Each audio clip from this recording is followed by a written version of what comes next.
श्रीलक्ष्मी श्रीमहालक्ष्मी क्षीरसागर कन्यका उत्तिष्ठ हरिसम्प्रीते भक्तानां भाग्यदायिनी। श्रीलक्ष्मी श्रीमहालक्ष्मी क्षीरसागर कन्यका उत्तिष्ठ हरिसम्प्रीते भक्तानां भाग्यदायिनी। उत्तिष्ठोत्तिष्ठ श्रीलक्ष्मी विष्णुवक्षस्थलालये उत्तिष्ठ करुणापूर्णे लोकानां शुभदायिनी।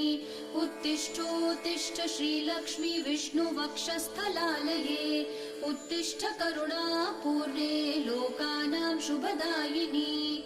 श्रीपद्ममध्यवसिते वरपद्मनेत्रे श्रीपद्महस्तचिरपूजित पद्मपादे श्रीपद्मजातजननी शुभपद्मवक्त्रे श्रीलक्ष्मी भक्तवरदे तव सुप्रभातम्।